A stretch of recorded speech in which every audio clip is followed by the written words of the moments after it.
council level, it was decided that this problem, which is a massive problem in terms of the amount of money to rehabilitate these things after the mining companies have left, and it doesn't happen anymore, by the way. The mining companies do have to rehabilitate land now. I think it was since 1980s, wasn't it? Yeah. But before that, they didn't have to do that.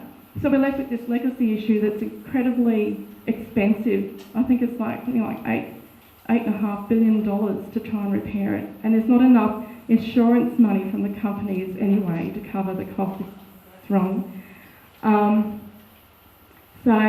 This is a screen grab from Council's website, taken by me back in 2012. At the top it says, "We welcome waste." So Council's not just, landfilling our waste, it's welcoming waste from other places. So specifically to rehabilitate ex-coal mines, and down here we read that Council is key partners with the Waste Managers Association of Australia and the Waste Contractors and Recyclers Association. They're founding members of those organisations. And I had to giggle when I read it because it says down here, waste is the hot topic, water is the hot topic, which it was at that stage because we had a drought.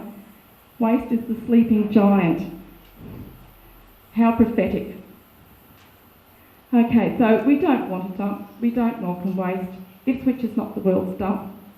We want to try and recover this reputation and turn it around. So what we're asking is, we want to reclaim our reputation as a great regional city, which we are. It's got a fantastic history, this city. We want to reclaim our lifestyle, our property values, our environment, and our sense of well-being by not having these operations living with us. So we're asking you to help Council, because Council has complained to us they don't get enough support from the public. They don't get objection letters. People sit on their hands, they whinge, they phone up, they might write an email. But when it comes to the crunch, they're not assisting Council to deal with it. Yes, Council invited it in, like a Frankenstein. It grew into this great big baby that's sort of almost out of control. But we need to help them now to do something different, okay?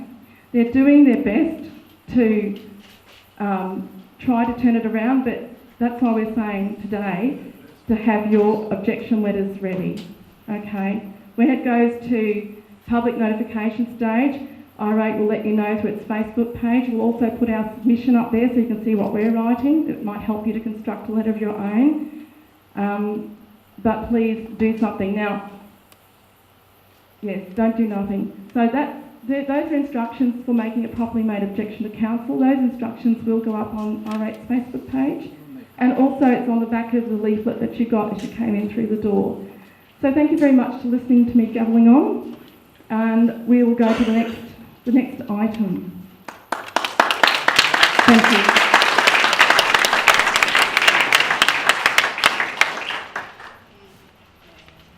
Okay. So what do you want to do? Just the application online. Okay. Do you want me to hand this over to you? Hello, folks. Hello. Hello. Hello. It's very tricky. Hello. Hello. Hello. Okay. Hello. It's tricky. I'll stand. Hello. This is BMI Swanbank, which the BMI company currently runs. Now, BMI actually runs this facility without any approval by the Ipswich City Council. So recently, a member of State Parliament got up and said, BMI are good corporate citizens. Now, this company is running this massive facility out at Swanbank. They used a workaround of the Queensland State, we'll get it right. The Queensland State Government's mining legislation to not have to put an application to the Ipswich City Council. If you or I wanted to build just a carport in our yard, we would have to fill the paperwork in, do the things, pay the fees. This good corporate citizen did none of that. They built a facility in Ipswich without talking to the Ipswich City Council at all, because they cheated. They used the mining legislation to put a facility in Ipswich. I'm not quite certain how the state government gave them an environmental authority to operate this facility. We've placed many complaints about the dust being generated from this site, and the fact that we believe, because the construction and demolition waste all being brought from New South Wales, that there are health issues running this site. Okay? So it's very a bad situation, and this is the company that wants to now make has made an application to put a new dump in Ipswich. This is the sort of good corporate citizen that we're dealing with.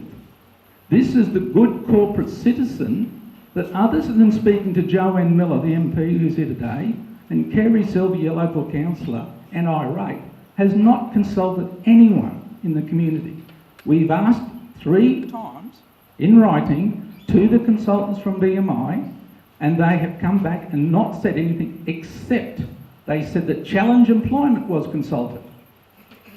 So I rang the CEO of Challenge Employment, a guy called Richard Lindner, who I happen to know from previous history, and he said he went and researched with all his staff, and he sent me an email and said, Jeffrey, no one from the consultants of BMI have come and spoken to Challenge Employment. So this is the good corporate citizen you're looking at.